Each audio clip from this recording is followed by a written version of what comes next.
Chapter 5. That was a day of hard, unrelenting work.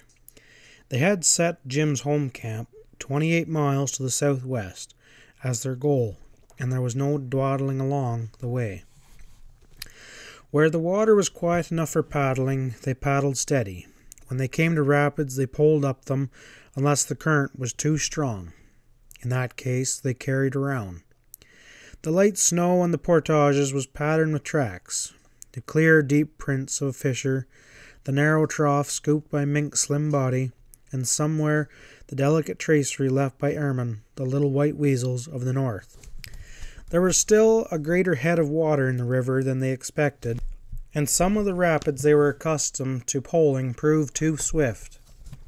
As a consequence, the early dark caught them half a dozen miles short of the intended stopping place, and they had to make camp at the head of a portage.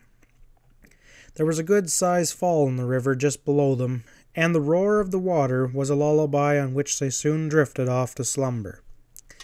With the first grey light of morning, Jim woke to hear another sound outside, close by the wall of the tent. A loud chomp, chomp, chomp, like the gnawing of an enormous rat. He stuck his head out of the tent flap and beheld some sort of black, bristling monster chewing away on the corner of the grub box. "Hey, get out, you!" he shouted at the top of his lungs, but the big dark shape showed no sign of alarm. If anything, it went back to work more deliberately. Heedless of the snow on his bare feet, Jim rushed forth and grabbed a heavy stick. He had lifted it high for a mortal blow when he realized the intruder was nothing but a big porcupine.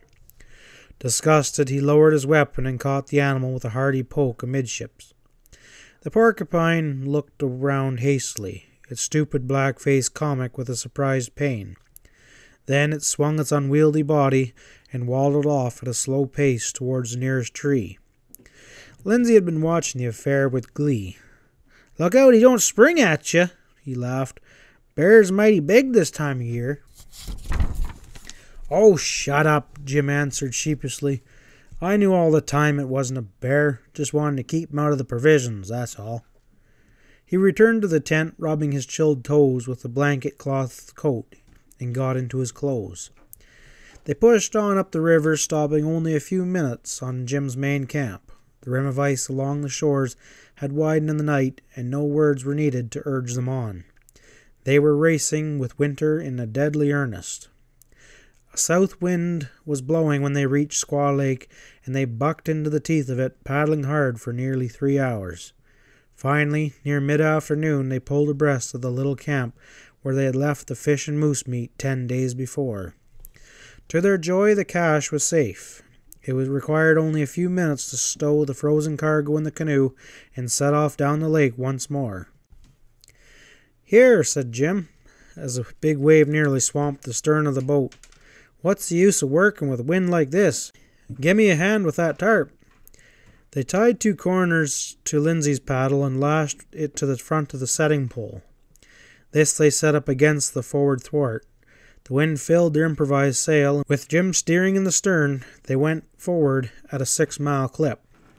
That night they stayed at Lindsay's lower cabin, a mile or 2 from the foot of the lake. Their sacks of potatoes stored inside the camp had not yet froze, but if they wanted to keep them for winter, they had a job to do. All evening, by the light of the candle, they peeled potatoes until their fingers were raw. In the morning, Jim got up at 5 to build a big fire outside. For several hours they continued to peel and boil the tubers, till their whole supply was cooked.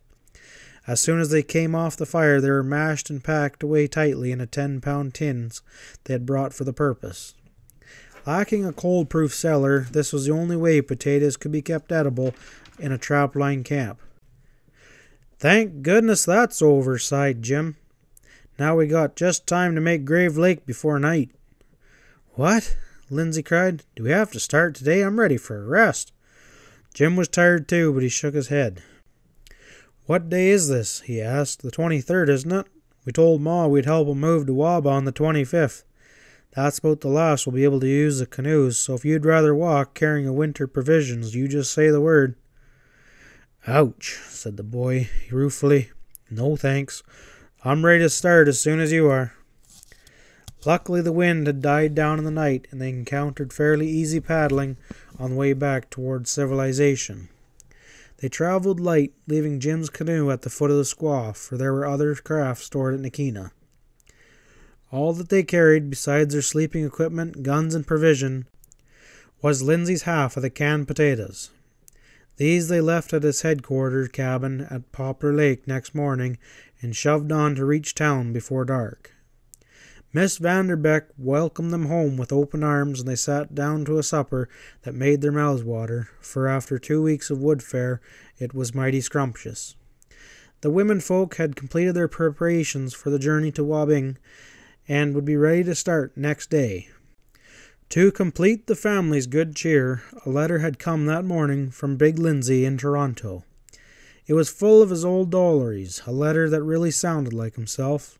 He was getting well so fast, he said, that they might see him packing up the track from Long Lac any day now. All he needed to build himself up now was a few moose steaks, and he sent his nurse to go get some. At any rate, the doctor said he ought to be ready to travel by the middle of November. That night the boys carried some bags of clothing and other personal belongings down to the storehouse. They looked up the owner of the truck and engaged his services for the next morning. Finally, they went to the station and collected a few packages that had come in with the mail-order house on the evening train. As soon as breakfast was over on the 25th, the house was closed in a bustle of departure. One of the toughest jobs was getting the dogs moved. Jim and Lindsay unchained them from the pole in front of their kennel and coaxed and hauled them out to the rail line. Then, barking and frisking and tangling the chains, they dragged the boys pell-mell down the track. A pack of town dogs gathered at their approach, and Jim had to beat them off with a club to prevent a battle royal.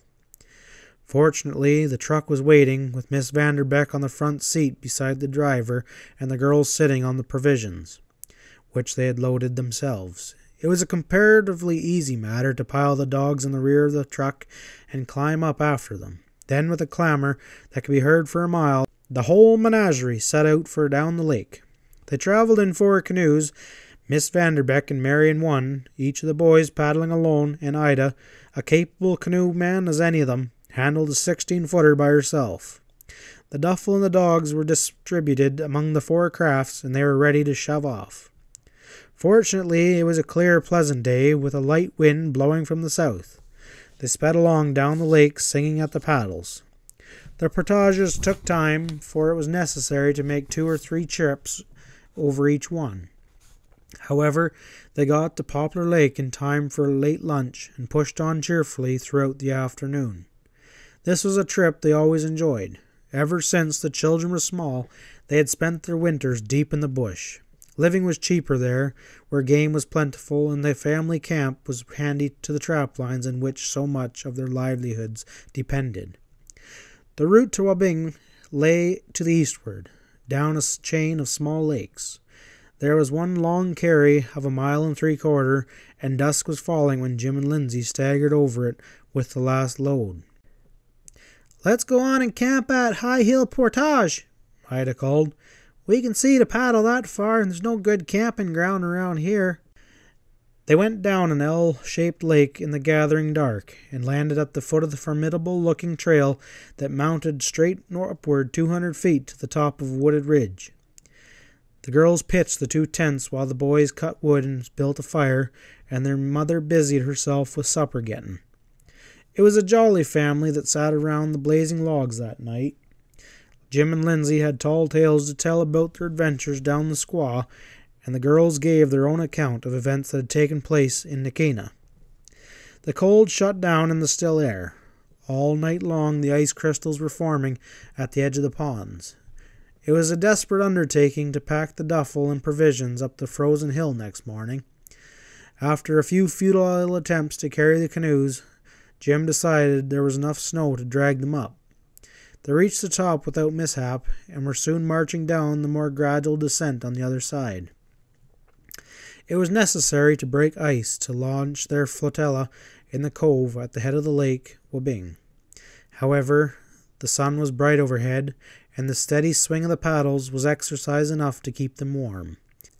Out on the final lap of their trip, everybody's spirits rose. Ahead of them stretched mile on mile of broad water, sapphire blue and glinting in the sun. Above the white thread of snow at the shore line arose the spruces, a dark, savage host lifting feathery spears. "Well, there's your neighbors, Ma," called Jim as they entered the channel beside the large island on the shore. "Joe Leake's cabin over there, see?" He was pointing at a tiny clearing on the shore, where a wisp of smoke was rising out of a ragged log hut. "Yes," she answered. "They'll be paying us a call soon enough, I expect." It still lacked an hour of noon when they reached their 8-mile paddle and pulled in alongside the Pole landing dock. The sun shone on the generous open space before the cabin and glinted from its snowy roof. "Home again! Hooray for Old Waba!" cried Ida with sheer exuberance of spirit, and they all turned to with a will to unload the canoes. There was plenty to be done around the camp before they were settled. Jim and Lindsay chained the dogs to their winter quarters behind the cabin, then cut a few trees to add to the supply of wood. The girls rigged up the stovepipe and started the fire, and brought fresh boughs for the bed. By nightfall, when the kerosene lamp was lit, the big log room was as cozy as it had been lived in for a month. The boys did a few final chores for their mother next morning and bade the family and each other's goodbye. Lindsay was loading his canoe for the trip back to his camping grounds on Poplar Lake. Jim filled a pack sack and tied his bedroll and round-toed fall snowshoes on top, picked up his axe and rifle, and was ready to start overland for his own territory. The day was gray and threatening, with occasional drifting flakes of snow. Jim hiked along steadily through the bush, following a line of old blazes he had made 2 years before. 5 or 6 miles due north from Wapping, he came out to the shore of a smaller body of water. It was Poplar Lake, where he planned to set a trapline. Making a circuit of the shore, he patched up some of last year's cubbies as he went. But before night he reached a little rough pole camp with a bough roof, which would serve him as shelter if it began snowing in earnest. He looked out across the chill grey lake before he built his supper fire. There was no charm in this landscape, no grandeur of hills, no peaceful beauty of fields, only the dark savage wood and the water, and the relentless winter sky. Was he the only human thing in that immensity of wilderness? Lonesome? A little, but not afraid. As he stretched his arms and shoulders, he felt a tingling sense of well-being. He was ready to pit his youth and strength and woodsman's skill against the challenge of the north. The little lean-to had a front opening, facing towards the ember of the fire. Laying there in his sleeping bag, he could hear all the sounds of the night. The scurrying of chipmunks, the thud-thud hop of a snowshoe rabbit, then far away the hoot of a hunting owl. Somewhere on the other side of the lake, a fox yelped sharply. The silence seemed to thicken after that, and just before he fell asleep, he caught the faint rustle and hiss of the snow falling softly on the evergreen roof. Several inches had been added to the white blanket when he rose at daylight. It was a clear day, but bad traveling. He got breakfast and finished his work along the trapline and set out westward for Squaw Lake. It was a good 6 miles straight through the bush, with soft muskeg and a series of sharp, rocky ridges to vary the monotony. There was no blaze marks to follow, but Jim had been through this country before and was able to keep his bearings by the sun. The snow, not yet deep enough for snowshoeing, made the going heavy. It was late in the afternoon when he came to the lake shore, and darkening fast when he reached his canoe. After 2 days afoot, the easy motion of paddling was a relief. He crossed to Lindsay's lower camp and spent the night there, and in the morning set down Squaw River. The water had gone down a little, and he shot the rapids safely. So, at noon on the 29th of October, he returned to his own camp, ready for the real business of winter. In 3 days, the trapping season would begin.